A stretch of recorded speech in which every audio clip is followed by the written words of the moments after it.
Livro do Êxodo, capítulo 10.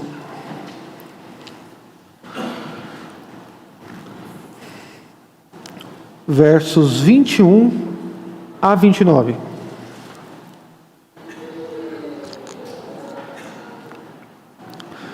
Hoje aprenderemos a mensagem de Deus por meio da 9ª praga. Diz assim a santa e inerrante palavra do nosso Deus. Então disse o Senhor a Moisés: estende a mão para o céu e virão trevas sobre a terra do Egito, trevas que se possam apalpar. Estendeu, pois, Moisés a mão para o céu e houve trevas espessas sobre toda a terra do Egito por 3 dias. Não viram uns aos outros, e ninguém se levantou do seu lugar por 3 dias. Porém, todos os filhos de Israel tinham luz nas suas habitações. Então Faraó chamou a Moisés e lhe disse: ide, servir ao Senhor, fique somente os vossos rebanhos e o vosso gado. As vossas crianças irão também convosco. Respondeu Moisés: também tu nos tens de dar em nossas mãos sacrifícios e holocaustos que ofereçamos ao Senhor nosso Deus.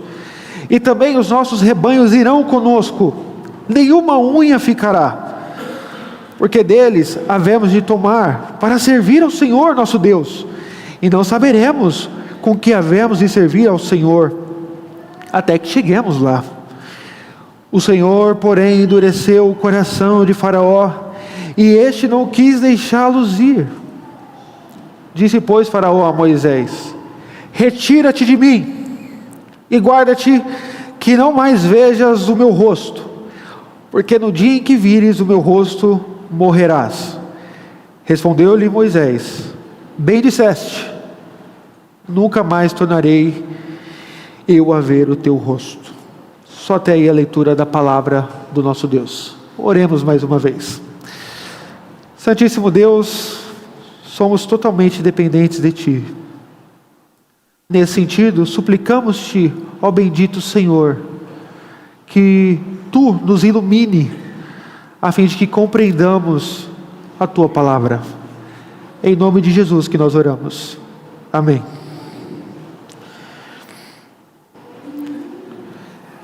Irmãos, a humanidade, ao longo da história e dos séculos, vez ou outra, sempre se achou livre do juízo de Deus. Cada vez mais nós podemos ver, por exemplo, na nossa pátria, Brasil, a iniquidade se aumentando em todas as áreas da nossa sociedade. Nós vemos na política, na educação, nas famílias, no índice de criminalidade crescendo e a lei cada vez mais se afrouxando. A ideia, parece-me que ao longo da história, e a nossa história atual não é diferente, é que os homens vão indo de mal a pior, com um sentimento de impunidade. No final nós seremos livres, pensam eles. Todavia, a palavra de Deus é clara em dizer que para os inimigos de Deus está destinado um mais trágico fim. Deus não brinca quando diz acerca do destino final dos ímpios, ou seja, acerca dos seus inimigos. Deus dá prenúncio acerca da grande ruína dos idólatras.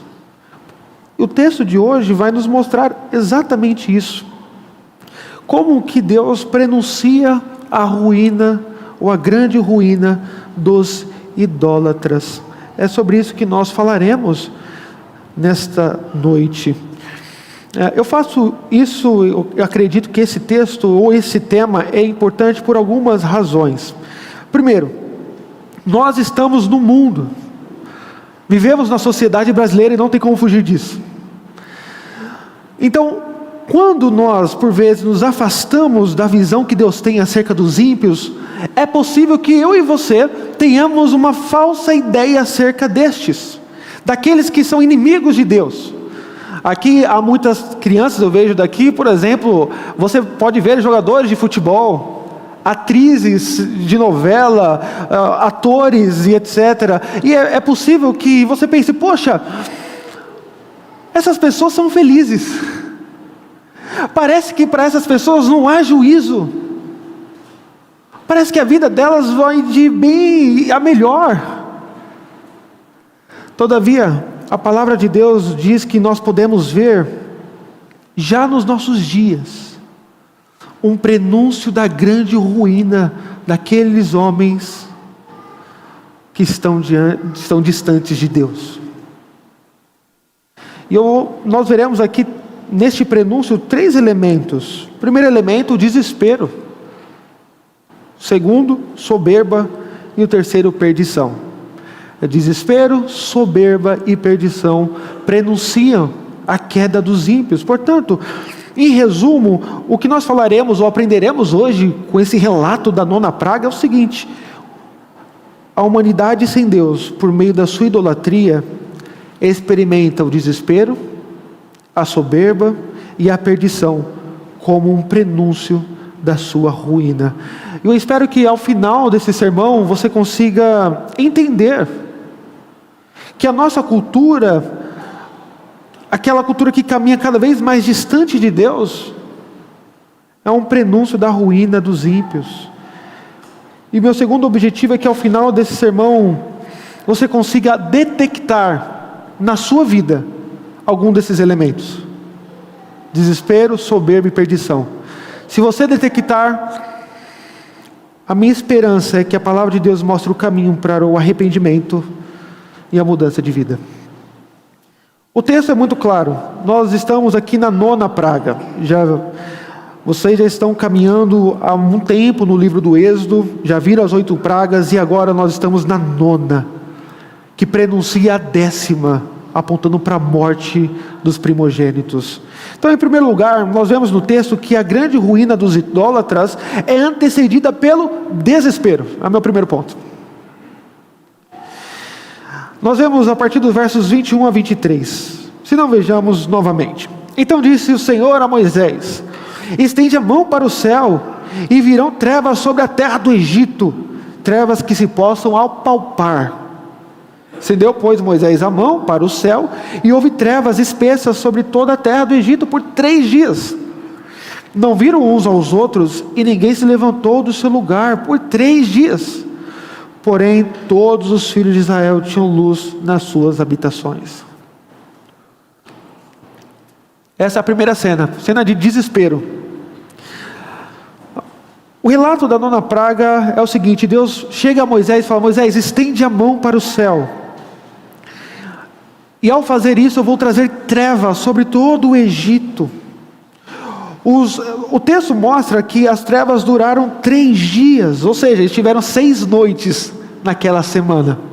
E isso trouxe grande alarido no meio dos egípcios, a ponto do verso 23 dizer que eles nem conseguiam se levantar das suas camas. Então o cenário aqui é de pavor, é de desespero. Aí vem a pergunta para nós que já vimos as 8 pragas: como seria ficar sem luz? Por que será que Deus, na 9ª praga, veja, há um clímax de julgamento e de juízo para o povo egípcio, porque na 9ª praga Deus resolveu desligar a lâmpada do céu? Agora imagine vocês, primeiro, na nossa sociedade metropolitana, é muito difícil você ficar sem luz. Para nós, o que é ficar sem luz? É a luz acabar em casa, mas ainda ter nos postes da rua, por exemplo. Um blackout total é muito raro nos nossos dias. Imagine o que era a escuridão total naquela época, que não existia poste, não existia celular com lanterna, velas e etc., do jeito que nós temos hoje. Como era? E o texto vai dizer que eles não conseguiam ter luz. Nós não sabemos porquê, se foi uma questão de uma tempestade, mas provavelmente algo sobrenatural mesmo, porque o texto diz que as trevas que acometeram os egípcios era tão espessa que eles poderiam senti-la.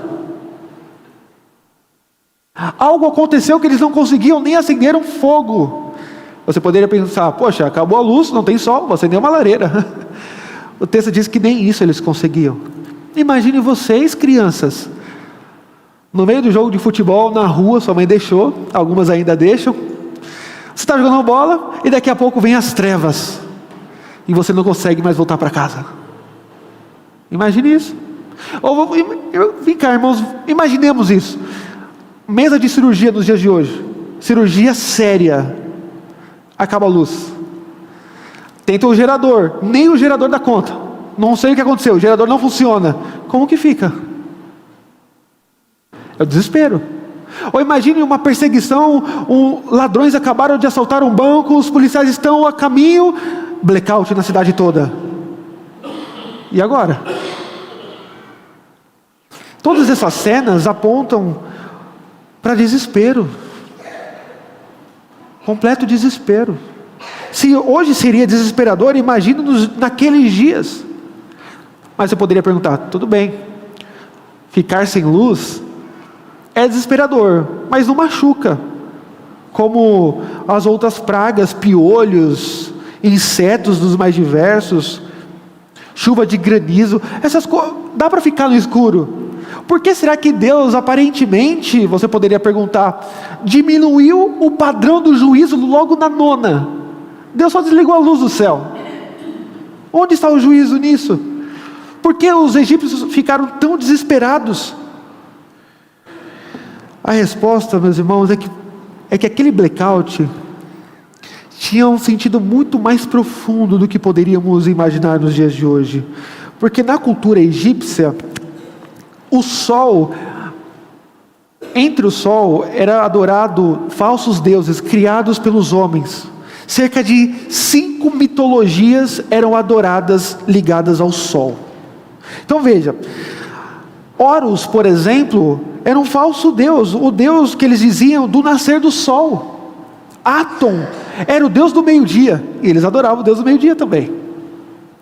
Existia o Atum-Ra, o deus do pôr do sol. Amon-Ra, o deus criador. E Faraó apontava para a personificação da divindade de Amon-Ra. 5 pseudo-divindades ligadas ao astro sol.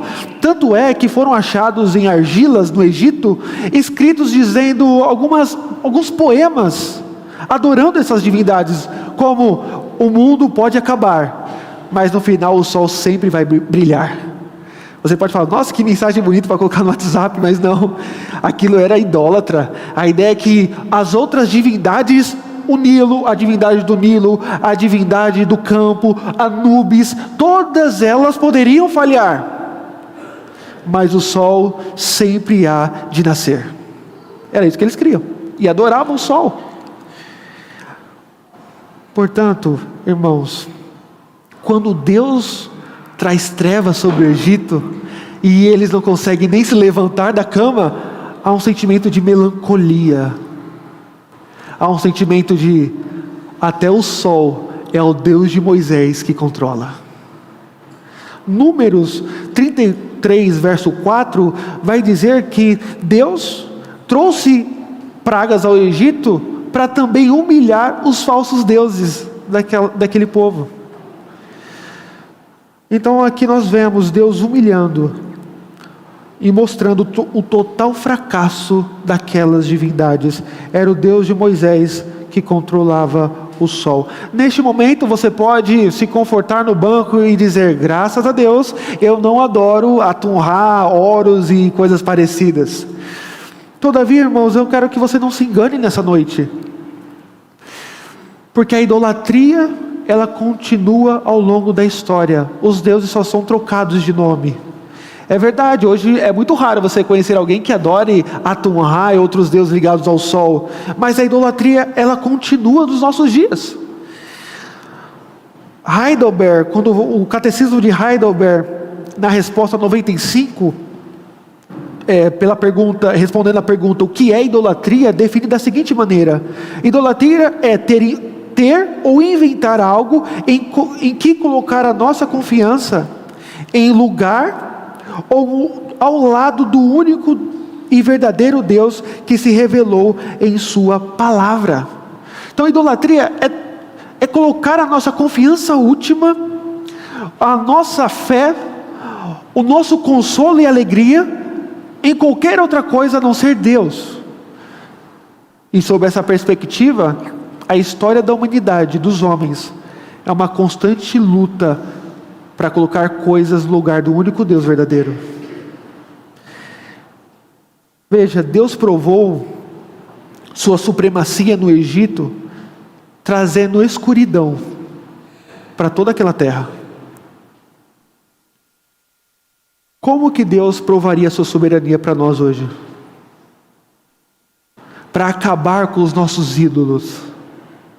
O que seria, por exemplo, se Deus, na sua eterna soberania e providência, fizesse com que nós chegássemos a ter uma ruína financeira? Como seria? O cenário seria de desespero, como nós vemos aqui no Egito, a ponto de não conseguir levantar da cama. A questão aqui não era só porque eles tropeçariam, a questão aqui é melancolia mesmo, irmãos. O nosso Deus falhou. Então, se você confiar no dinheiro, imagine nisso. Você colocou toda a sua vida e até impregnou isso nos seus filhos, dizendo: olha, a razão da vida é ser alguém. Então escolha logo a sua faculdade, vai trabalhar, seja independente financeiramente falando, e siga. Mas e se seu filho falhar? E se ele não for tão bem sucedido quanto você imaginou, por exemplo? Como é seu cenário? Ou se o seu ídolo for a sua saúde, a minha saúde é de ferro.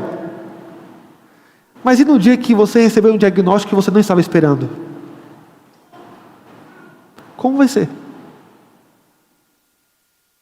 Como vai ser se aquele político que você colocou toda a sua fé, dizendo: não, se ele vir, ele vai mudar a nossa história, mudar o Brasil.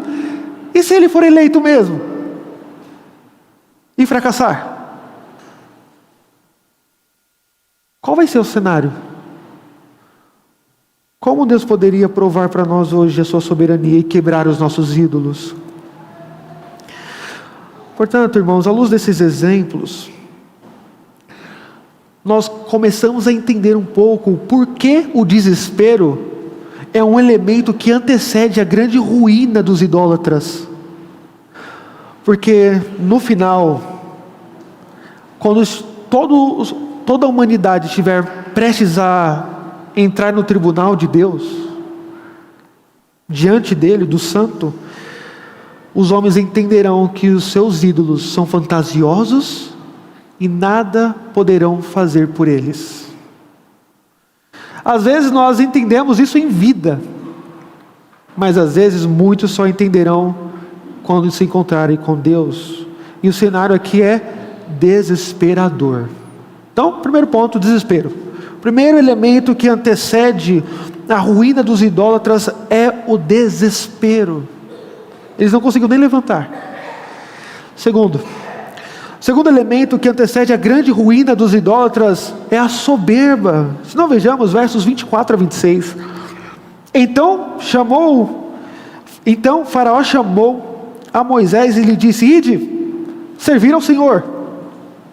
Fique somente os vossos rebanhos e o vosso gado, e as vossas crianças irão também convosco.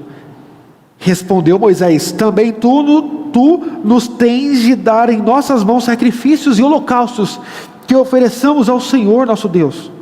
E também nossos rebanhos irão conosco, nenhuma unha ficará, porque deles havemos de tomar, para servir ao Senhor nosso Deus.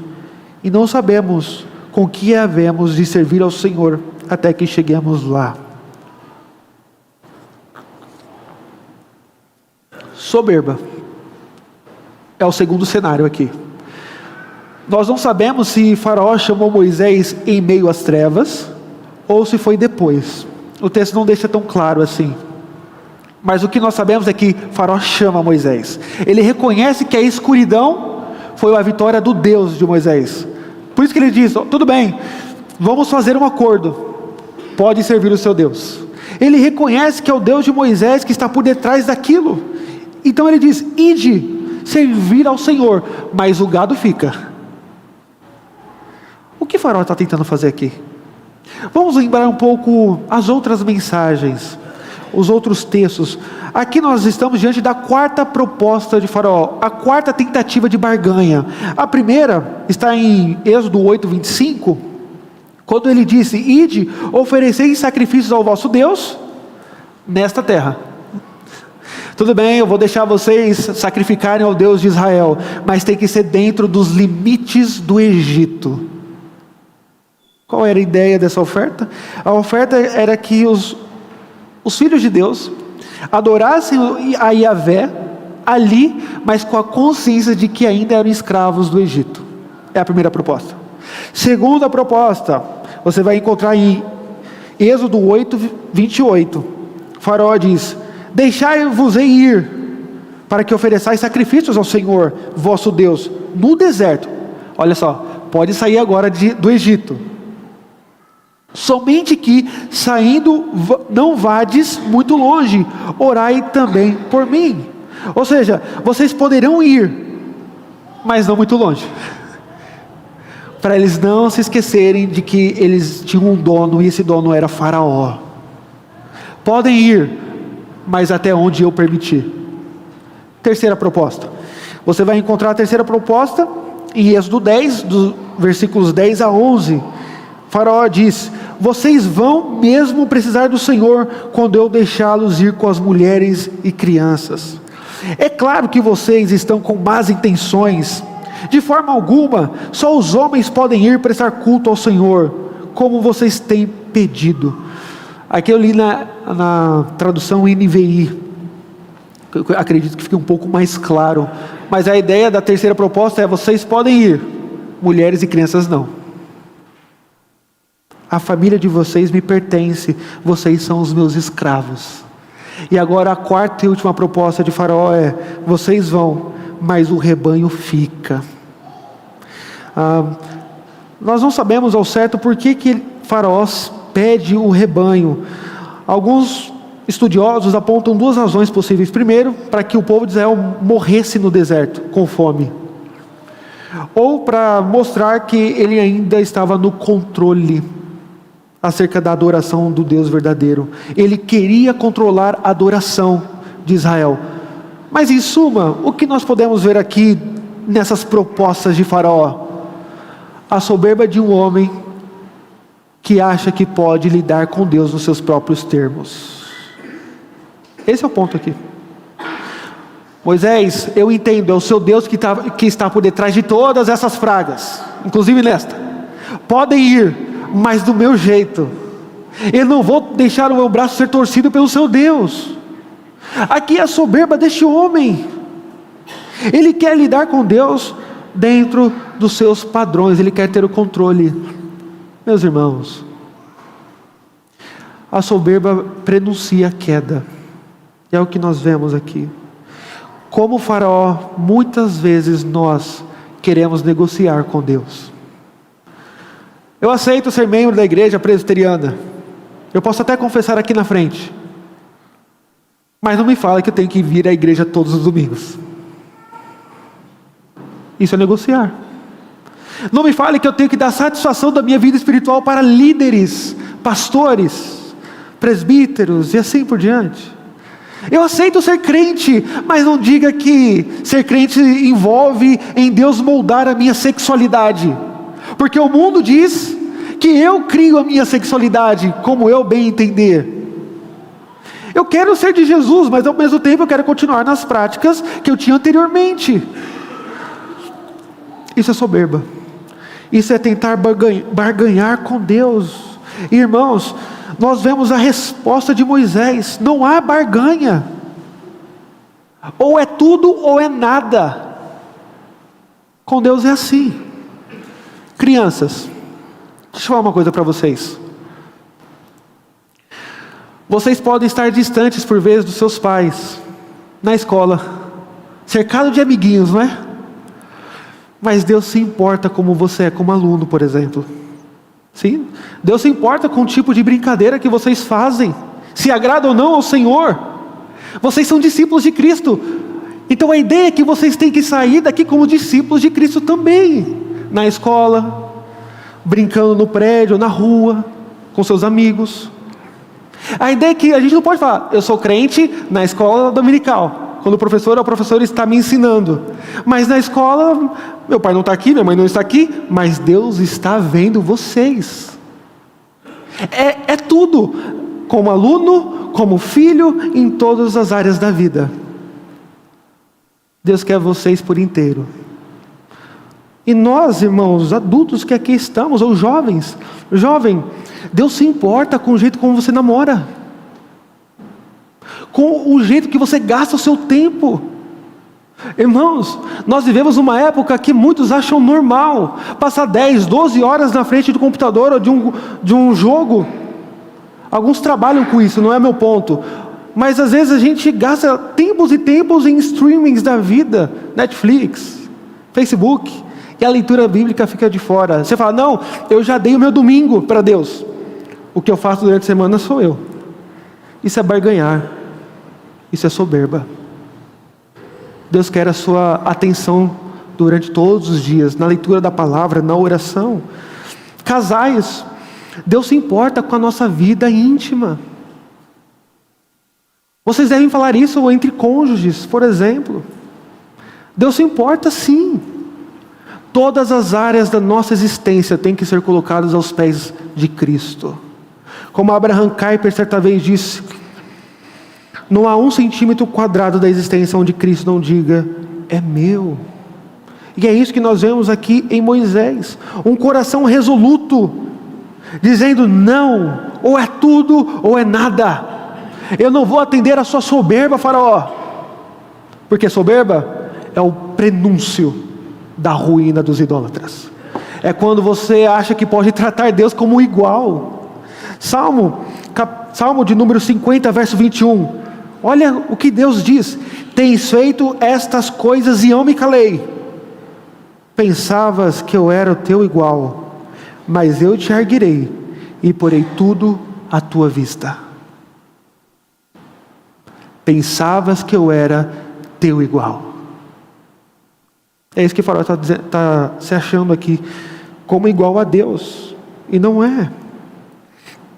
Tudo devemos colocar diante de Deus. O ensino de Romanos é exatamente esse. Romanos capítulo 12, verso 1. Rogo-vos, pois, irmãos, pelas misericórdias de Deus. Quais são essas misericórdias? Tudo que ele havia tratado até então. Capítulo 1 até o capítulo 11. Rogo pelas misericórdias de Deus, que apresenteis o vosso corpo por sacrifício vivo, santo e agradável a Deus, que é o vosso culto racional. Esse texto é fantástico. Você pode dizer, poxa, Paulo, eu li Romanos até aqui. Você está dizendo que eu tenho que oferecer minha vida como sacrifício? Mas Jesus Cristo não se ofereceu em sacrifício por mim? É verdade. Mas no Antigo Testamento você encontra sacrifício para perdão de pecados e sacrifício para adoração. Para perdão de pecados foi Cristo mesmo. Mas em Cristo nós ganhamos uma nova vida. Nós estávamos mortos em nossos pecados. Ganhamos vida. Para quê?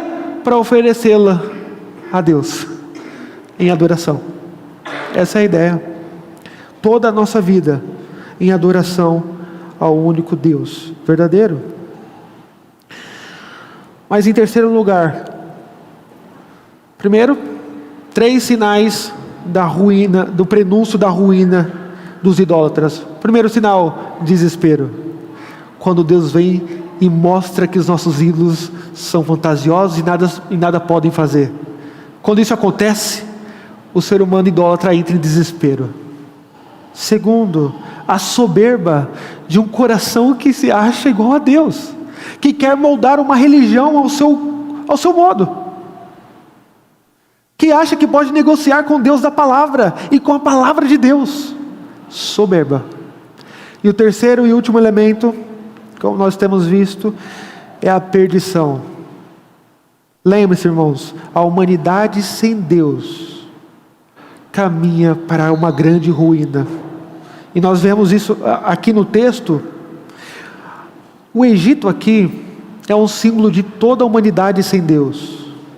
Toda a humanidade sem Deus, hora ou outra, entra em desespero, soberba e agora, por fim, perdição. Que tipo de perdição o texto nos aponta? Versos 27 a 29. O Senhor, porém, endureceu o coração de Faraó, e este não quis deixá-los ir. Disse, pois, Faraó a Moisés: retira-te de mim, e guarda-te que não mais vejas o meu rosto, porque no dia em que vires o meu rosto, morrerás. Respondeu-lhe Moisés: bem disseste, nunca mais tornarei eu a ver o teu rosto. Endurecimento do coração é a perdição do homem sem Deus. É o último estágio, meus irmãos, do homem nesta vida.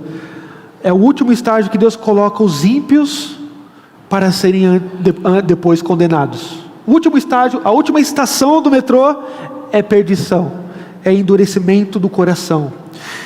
Entendamos isso, é muito importante, porque às vezes as pessoas entendem que o fato de que Deus endureceu o coração de Faraó, Deus colocou pecado no coração. Não é isso, não pense isso. O que é esse endurecimento? Primeiro, entendamos que há 10 lugares nos quais o endurecimento do Faraó é atribuído a Deus. Mas é interessante que o mesmo livro do Êxodo relata outros 10 lugares em que Faraó endureceu o seu próprio coração. Sendo que a primeira ocorrência, você vai encontrar logo nas primeiras pragas, a partir do capítulo 7, verso 13 e verso 3, é o próprio Faraó que endurece primeiro. E depois Deus é que endurece o coração de Faraó.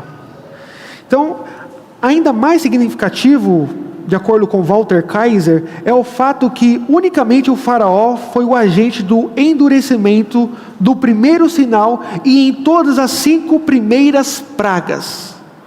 Então, nas 5 primeiras pragas você vai ver Faraó endurecendo o seu próprio coração, e Deus aparece endurecendo o coração de Faraó a partir da 6ª praga.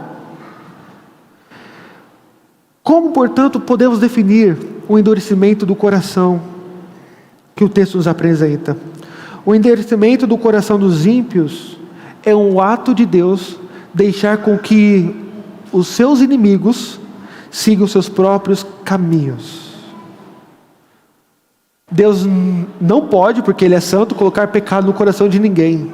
Pelo contrário, se você vê algum ímpio fazendo bondade, é porque Deus coloca um freio no coração destes, a fim de que o mundo não se deteriore.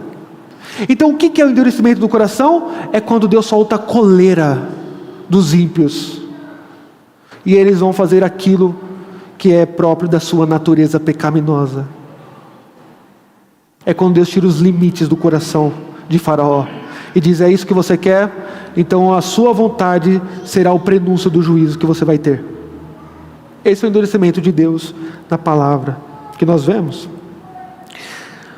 Então o texto prossegue dizendo que quando Deus endurece, Faraó chama novamente Moisés e não aceita a contraproposta de Moisés. Ele diz: retira-te, não vou aceitar a sua contraproposta, e no dia que você vir o meu rosto novamente, você morrerá. Moisés disse: bem disseste, Faraó, nunca mais tornarei eu a ver o teu rosto. É verdade que, se você caminhar no livro do Êxodo, Êxodo 12, 31, eles se reencontram novamente. Então Moisés aqui não está profetizando. Talvez aqui Moisés queira realmente dizer: olha, negociação com você, nunca mais. Essa foi a última oportunidade para você se arrepender. Você está seguindo o próprio caminho do seu coração. Acabou. Esse tipo de conversa não teremos mais. Não teremos mais. Aqui é o prenúncio, porque vocês bem sabem que a última praga é morte. E na humanidade, irmãos, é exatamente assim também. Deus, o último estágio que Deus coloca um ser humano é este. É quando ele segue o seu próprio caminho.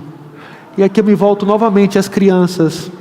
Crianças, eu sei que para vocês às vezes pode ser difícil vir à igreja, mas preste atenção nisso. dizer assim: eu não quero ir para a igreja, eu não vou para a igreja, eu quero ficar em casa, é o pior erro que você pode acontecer na sua vida, ou pode escolher. Porque normalmente quando nós seguimos o que nós temos mais vontade e nos afasta de Deus, é sinal de juízo, de castigo de Deus. Não quero ir para a igreja. Olha, se a sua mãe ou seu pai te deixasse, falar: tudo bem, filho, você não vai à igreja, faça o que você quiser. Isto é um castigo. Faraó quis fazer o que ele queria e Deus deixou. E o final dele foi uma grande ruína. Não podemos dizer isso. Quero fazer o que eu quero, não quero ir à igreja. Isso é perdição. Isso é perdição. E para nós, irmãos, a mesma coisa. Membros da igreja, às vezes, que não aceitam a disciplina, não aceitam o tratamento do pecado, falam: não, quero ir embora, vou seguir e vou continuar pecando daqui para baixo, não vou dar satisfação a ninguém. Isso é juízo. Às vezes a sensação que o pecado nos dá é tipo de libertação. Não é, é de aprisionamento. O pecado está enganando você, se este é o seu caso. O pecado é enganoso. E o final de uma vida endurecida, um coração que não se arrepende, incrédulo, o final do trilho é ruína. Aqui é somente um prenúncio. Corações endurecidos encontrarão a grande ruína no final dos seus dias. Então é isso que nós vimos hoje. Qual é o prenúncio que nós podemos ver na sociedade, quiçá às vezes na nossa vida, de uma grande ruína? Primeiro, desespero, quando Deus quebra os nossos ídolos. Segundo, soberba, quando nós queremos lidar com Deus como se Ele fosse nosso igual, como se nós pudéssemos moldar a religião, a palavra de Deus aos nossos gostos pessoais. E terceiro, quando nós já não queremos mais ouvir a voz de Deus, nem tampouco das pessoas que Ele coloca na nossa vida para nos alertar. Moisés era essa pessoa na vida de Faraó. Moisés era a única pessoa em que Faraó poderia encontrar salvação, naquele momento ouvir e se arrepender e seguir o caminho, mas ele não quis. Ele endureceu o seu coração e assim foi endurecido por Deus. Deus abriu mão de Faraó. Essa foi a triste história e breve de como o Faraó lidou e continuou na idolatria. Daqui a pouco nós veremos em outras pregações como que Deus vai tratar com o Faraó e os egípcios. Mas eu não quero que você veja, a título de conclusão, apenas a escuridão da praga ou a escuridão do coração de Faraó. Deixa eu te fazer uma pergunta. Como você tem lidado com a escuridão do seu coração?